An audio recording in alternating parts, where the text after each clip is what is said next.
Nakakagulat din ang naging revelasyon ni Dennis Padilla sa naging pagtawag sa kanya ni Claudine Barreto. Ito'y matapos di umanong makiusap si Claudine Barreto na siya ay nais niyang umattend sa kasal ni Claudia at minessage mismo nito si Marjorie.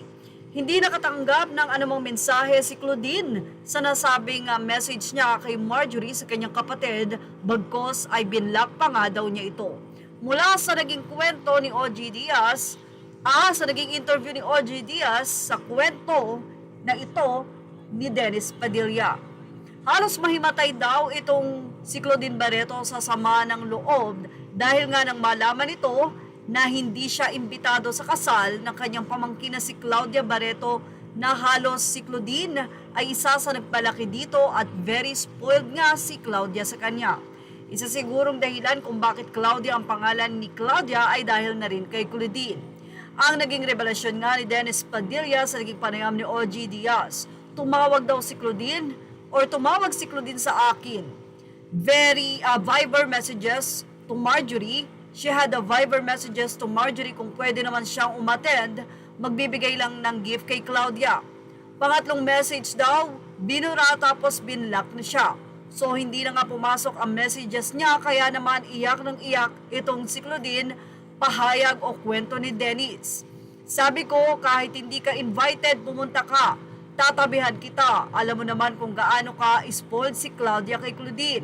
Yan ang naging pahayag pa ni Dennis Padilla. Ibig sabihin, pinapupunta niya si Claudine at bahala na siyang tumabi rito. Nakiusap din daw si Claudine na sana nga ay makadalo siya sa kasal ni Claudia, ngunit wala na nga itong natanggap pa na sagot mula sa ikakasal at sa ina na ikakasal na si Marjorie Barreto.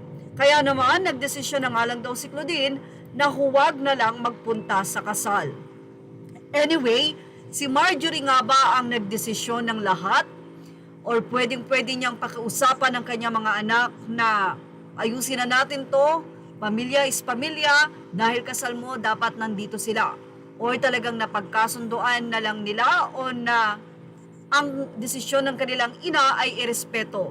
Sa naging revelasyon na ito, tila si Marjorie nga ang lumalabas na nag-ayos ng lahat ng ito at siya ang nasunod sa mga nais. Siguro lang, pinagbigyan na lang nga na dumating si Dennis sa request na lang din ni Claudia. Anyway, sabi nga ng ilang netizen, kung ano man ang sigalot ng magkapatid, sana di na dumating sa point na pati mga anak idadamay sa away. Now I know sino talaga mas ma-pride sa kanilang magkakapatid.